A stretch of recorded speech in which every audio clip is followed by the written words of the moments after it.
According to IHS market data, the average lifespan of a vehicle on the road today is just 12.5 years, with most engines tapping out somewhere between 150,000 and 200,000 miles. But 5 months ago, something unusual rolled into my workshop. A 2004 Honda Civic slowly pulled into my garage.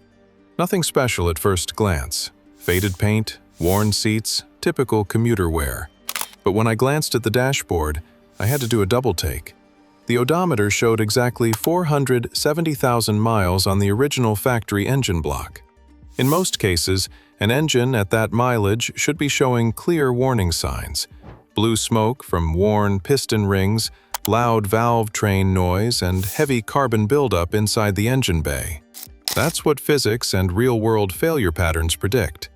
But this engine was not following those rules. It idled at a smooth 650 revolutions per minute, so quietly that I actually had to check the tachometer just to confirm it was running. When I asked him what his secret was, he didn't talk about additives or expensive products. Instead, he reached into his glove box and pulled out a worn, handwritten note. He told me that back in 2006, a mechanic in Tokuyo, Japan, handed him those notes with a simple warning. If you want a machine to last like it does in Japan, you cannot maintain it the way they do in America. I photographed every single page of that notebook and spent the last 4 months analyzing the fluid dynamics and testing this exact protocol on my own cars. The results are undeniable. Today, I am breaking down the 12-step Japanese precision method using real data so you can make your engine virtually immortal. Let's get into it. Step 1. The chemical suspension pre-flush.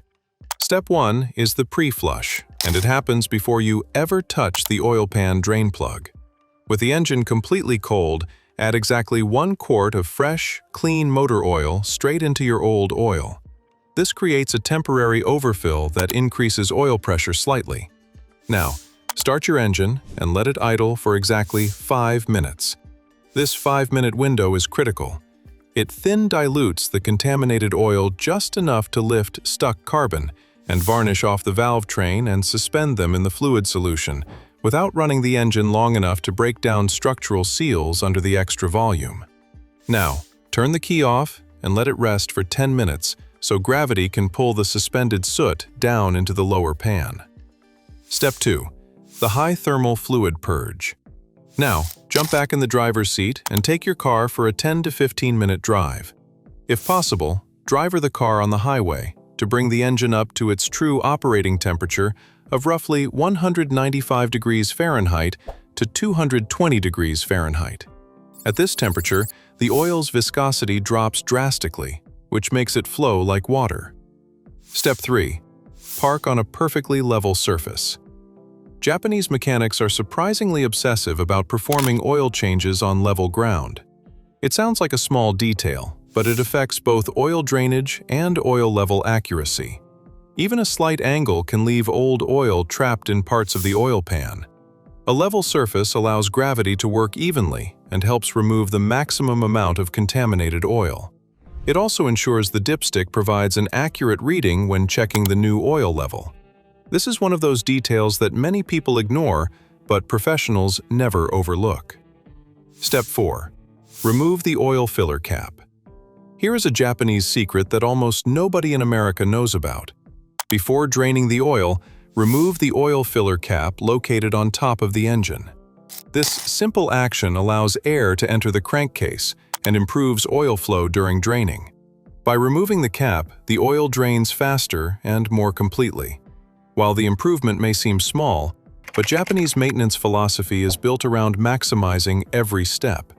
Even removing a few extra ounces of contaminated oil during every service can reduce sludge accumulation over the long term. Many high-mileage Japanese engine rebuilds reveal remarkably clean internals simply because owners followed small procedures like this consistently for decades. Step 5. The 30-minute gravity pause. This is one of the biggest Japanese oil change secrets. Most quick lube shops in America reinstall the drain plug as soon as the oil slows to a drip. But here, Japanese mechanics use a different philosophy. Once the initial rush of hot oil slows down to a standard drip, leave the plug out, set a timer, and walk away for exactly 30 minutes. Why? Because a surprising amount of oil continues draining after the initial flow stops. Those final ounces are often the dirtiest because they contain settled contaminants. Engine teardown studies have shown that sludge and varnish formation increase dramatically when contaminated oil remains in the engine repeatedly over many years. This double drain technique ensures that nearly 100% of the old oil is removed. I tested this technique on my own vehicle. When I put a secondary catch pan under my personal vehicle after the initial drain stopped, this 30-minute pause yielded an extra 18 ounces of pitch-black fluid. Rushing this step leaves old, contaminated oil behind. Remember, every ounce of dirty oil remaining in the engine mixes with your fresh oil later. Patience here improves the effectiveness of the entire oil change. Step 6. Pre-fill the new oil filter. Here is a Japanese mechanic trick that many quick lube shops never bothered to do. Before installing a new oil filter, partially fill your filter about 60 to 70% with fresh engine oil and let it sit for 60 seconds so the cellulose or synthetic media pleats can fully saturate. The reason is simple. A completely empty filter must first fill with oil before pressure reaches critical engine components. During those first few seconds after startup, bearings, camshafts, and timing components may receive less lubrication than normal. Some engine wear studies suggest that a large percentage of total engine wear occurs during startup and the first few minutes of operation. By pre-filling the filter, oil pressure builds faster and reaches critical components sooner. Just remember that this trick works best on filters that mount vertically or at an angle where oil won't immediately spill out during installation. Next, apply a clean film of oil to the rubber O-ring to prevent it from binding or warping under torque. Step 7. Hand tightening the filter. Never over-tighten your oil filter, as the sealing is done by the rubber gasket, not extra force. Once the gasket touches the mounting surface, only hand tightening about 3/4 to 1 full turn is enough. Excessive tightening can damage the gasket, cause leaks, or make future removal extremely difficult. Step 8. Never over-tighten the drain plug. Many DIY mechanics think tighter is always better. Japanese technicians know that's one of the fastest ways to create expensive problems. Every year, thousands of oil pans are damaged because drain plugs are over-tightened. The oil pan threads are often made from relatively soft aluminum, while the drain plug is usually hardened steel. Excessive force can strip the threads, crack the oil pan, or make future oil changes extremely difficult. Therefore, follow the manufacturer's torque specifications rather than relying on guesswork. Once the crush washer compresses properly, just additional force provides little benefit. Step 9. Switch oil viscosity with the seasons. One lesser-known Japanese maintenance practice involves adjusting oil viscosity based on climate and seasonal temperatures. Oil becomes thicker when temperatures drop and thinner when temperatures rise. That's why many Japanese technicians pay close attention to the viscosity ranges approved by the manufacturer. For example, in extremely cold climates, a lower winter rating, such as 0W20, may provide faster oil circulation during cold starts, compared to a thicker oil. However, in peak summer weather, when ambient pavement temperatures cross 95 degrees Fahrenheit, that thin winter oil faces thermal thinning. Under sustained highway speeds, your internal engine oil temperatures can exceed 230 degrees Fahrenheit. At that extreme heat, an ultra-thin winter fluid's HTHS rating degrades, which makes the fluid film so incredibly thin that engine components can break through the oil barrier and physically rub together. To combat this, look closely at your manual's index or European specification sheets. If your manufacturer allows an alternate scale, shift to a slightly heavier base viscosity. like a 5W30 during peak summer months. Step 10. The micro refill technique. This is one of the most crucial steps to make an engine last over 500,000 miles.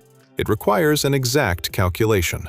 Start by pouring in approximately 80% of your manufacturer's specified oil capacity. Then stop. Do not rush to fill the remainder.